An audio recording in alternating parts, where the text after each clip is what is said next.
Indicações do 30º Prêmio da Música Brasileira refletem pulverização do mercado fonográfico. Chico César e Orquestra Sinfônica Brasileira tem 3 indicações, cada um, em lista que inclui Alaide Costa, Anitta, Bala Desejo, Chico Buarque, Diogo Nogueira, Glória Groove, Luci Alves e Zeca Veloso. Tá aí. O ponto aqui principal é a questão da pulverização. O Caio não tá indicado. Eu acho isso real. Eu acho isso uma mancada, assim. É uma galera que não tem noção de música na real, né, mano? Porra. Não tem, né, mano? Marmelada. Eu também achei marmelado, ó, Delta. Mas, ó. Melhor cover de Oasis do Brasil, cara. Porra. E assim, cover de Oasis, inclusive quando eles nem estão cantando. O Caio é um cara que consegue fazer cover da irritância dos caras. Gente, sério, melhor cover do Brasil, velho. Mas enfim, brincadeiras à parte. Aqui, a questão da pulverização vai ser o ponto e a gente tá lendo aqui, a gente tá lendo o G1, né? Então é G1, mídia hegemônica. Não vamos esperar assim aquela grande reflexão, pelo menos não tô esperando aquela grande reflexão sobre o capitalismo, lógico. Mas é aquele tipo de incômodo com o mercado fonográfico e pans. Nome do autor. Muito obrigado, Rávila. Mauro Ferreira, jornalista carioca que escreve sobre música desde 87, com passagens em O Globo e Bis. Faz um guia para todas as tribos. Não vou falar nada, porque não sei exatamente, não acompanhava o trampo do cara, mas tá aí, dado o crédito. Vamos dar sequência. Apresentada na manhã de hoje, 25 de abril, a lista de indicados à 30ª edição do Prêmio da Música Brasileira reflete a crescente pulverização de um mercado musical cada vez mais fragmentado e estruturado em nichos e segmentos. Tem um canal chamado Rádio Guerrilha que fala bastante sobre isso. E quem sabe um dia, né? Só deixando a dica aqui pro pessoal de conhecer esse canal aí que fala de coisas bem legais. E tá sempre abordando esse tema. Até porque a gente sabe que essa fragmentação, como é o nome? Estratégia de quem mesmo? Capitalismo, né? Beleza. Com cada artista no próprio quadrado, em que pesem as incontáveis colaborações em singles e nomeações das 31 categorias da premiação, criada pelo empresário José Maurício Maclini, tô lendo Maclini, não sei se é Maclini, em 1987, espelham o fracionamento regente em indústria que joga para a margem tudo o que não for sertanejo, pagode, forró, funk e rap. Já são 5 coisas. Tá ligado? Com a ressalva de que esses gêneros cada vez estão mais amalgamados em uma música pop produzida sem alma. Vamos lá. É um prêmio de dentro da indústria, né? Não fica a dúvida. Agora, aqui não mostra uma certa pulverização na descrição que ele tá fazendo. De qualquer forma, vamos adiante. Procurando valorizar o que fica pelas margens do mercado, o Prêmio da Música Brasileira dá voz e vez a artistas enquadrados em categorias como MPB e música erudita, por exemplo. Tá, beleza, são só 2 categorias que ele tá falando aqui e não estão presentes nenhuma dessas aqui, né? O que ele chamou de MPB não é nenhuma dessas que ele citou aqui. Tá, então eu tô em dúvida. A indústria joga pra margem tudo que não for isso aqui. No entanto, ao mesmo tempo, o prêmio dá voz e vez a artistas enquadrados na MPB e música erudita. Tá, ok. Tanto que Chico César e a Orquestra Sinfônica Brasileira saem na frente com 3 indicações cada um, sem que sejam apontados como favoritos em lista pautada pela diversidade e formada por artistas de todas as regiões do Brasil, oriundos de 18 estados. Isso é muito legal. O fato de ter muita gente representada é muito legal. O prêmio ser da indústria anula esse muito legal completamente. Completamente. Mas ainda assim é muito legal ver que existem representações de vários estados. Isso era uma coisa que anteriormente a gente não via. Demonstra um avanço numa certa democratização aí do espaço. A pulverização da lista é tamanha que nada menos do que 22 artistas. 2 pontos. Alceu Valença, Almir Sater, Anitta, Baco Exu do Blues, Bebê Kramer, Chico Buarque, Criolo, Diogo Nogueira, Dom Salvador, Duda Beat, Elba Ramalho, Elza Soares, Eterna, Erasmo Carlos, Fundo de Quintal, Glória Groove, Isa, Letieres Leite, Eterno, Marília Mendonça, Martinho da Vila, Planet Hemp, Zeca Veloso e Yamandu Costa. Aparecem empatados com 2 indicações cada um. Assim, tem bastante coisa diferente aí, certo? Tem bastante coisa envolvida aí no meio. Muita coisa diferente, de estilos diferentes, que estão indo para a premiação. Então, em termos de pulverização, de fato, você tem diversos nichos sendo representados aqui. Mas do ponto de vista da estratégia da indústria, é muito melhor para a indústria conseguir premiar tudo isso, porque assim ela satisfaz os anseios de uma galera bem ampla, assim. Muito ampla. Ainda que aqui, quando ele fala sertanejo, por exemplo, estão só referenciadas a Marília Mendonça e o Almir Sater, né? O que pra mim não tem problema nenhum. Do ponto de vista estritamente pessoal do crítico e colunista do G1, integrante do corpo de jurados ao lado de nomes como DJ Zé Pedro, a lista registra ausências como as das cantoras Áurea Martins e Leila Maria, pois ambas lançaram no ano passado grandiosos álbuns fora das respectivas zonas de conforto, Senhora das Folhas e Ubuntu, respectivamente, e sequer mereceram uma indicação.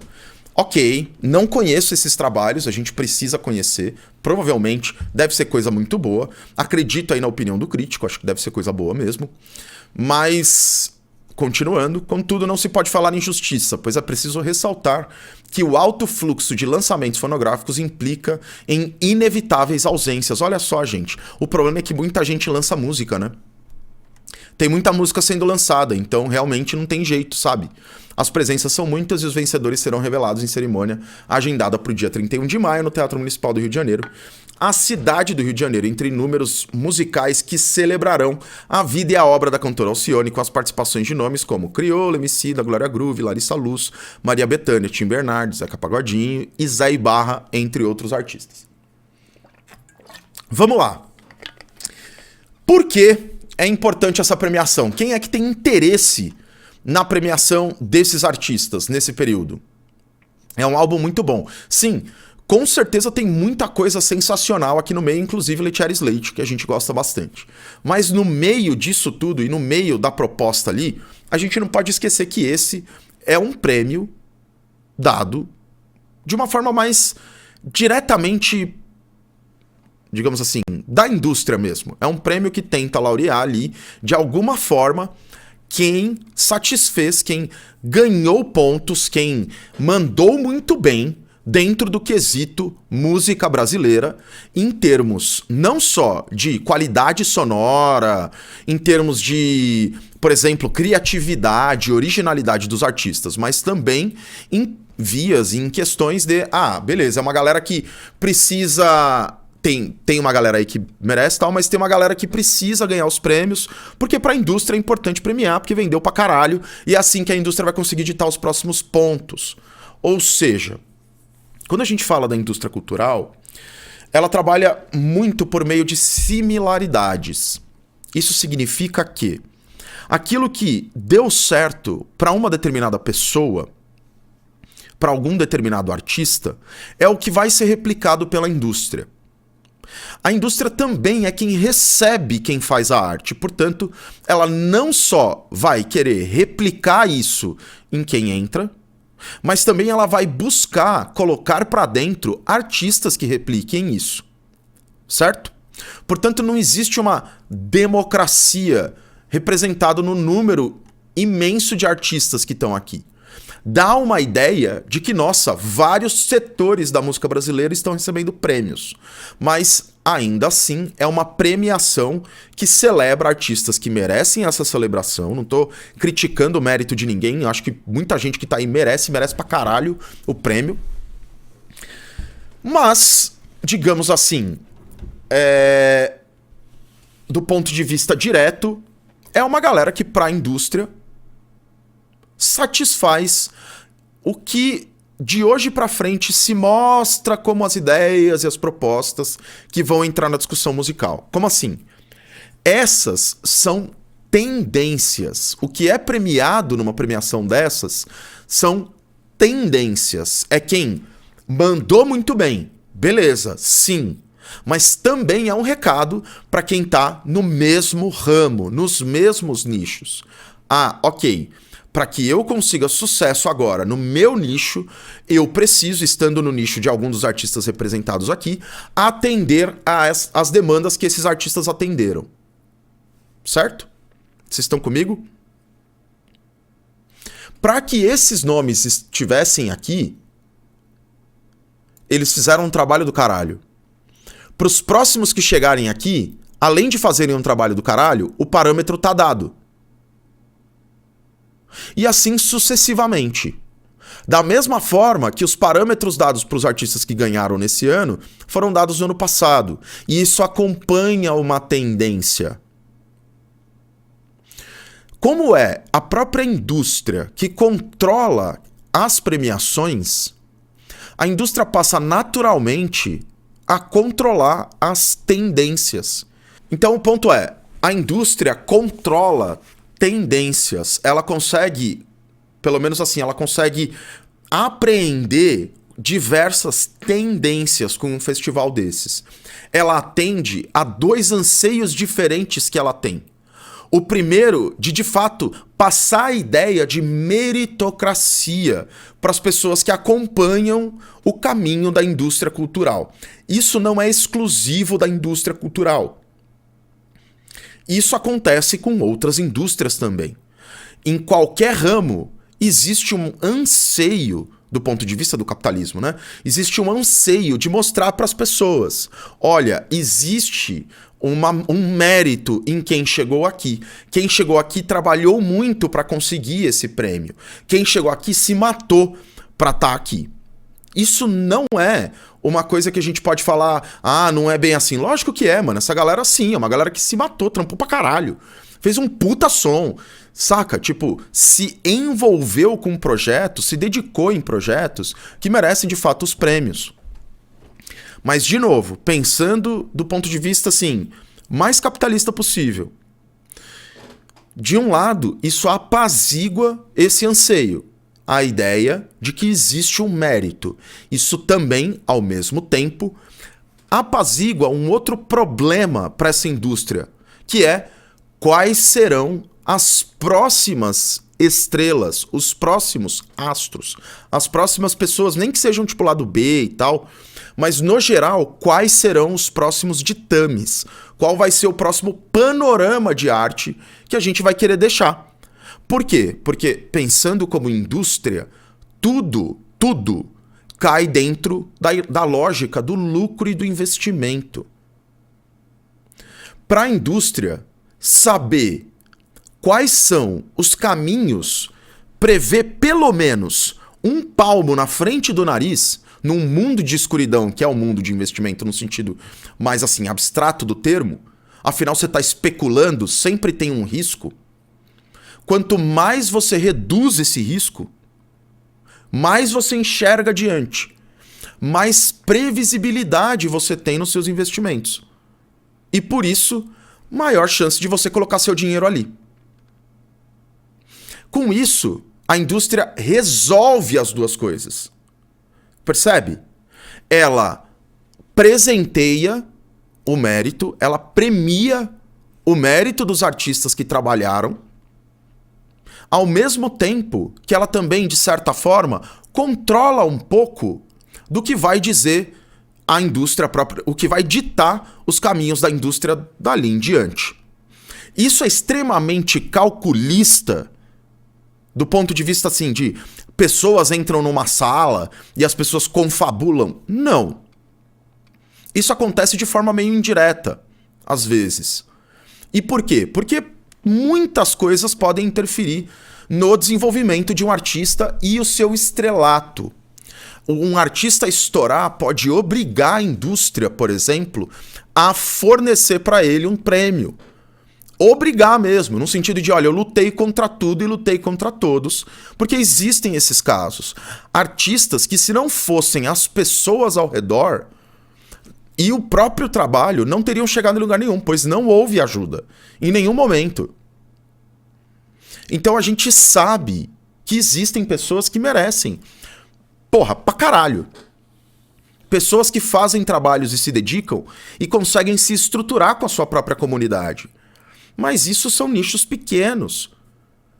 Quando a gente olha para o mercado olha e ataca a coisa de uma forma muito mais ampla, tentando abraçar o máximo que ele consegue. É por conta desse processo que acontece, por exemplo, uma pulverização em festivais de música.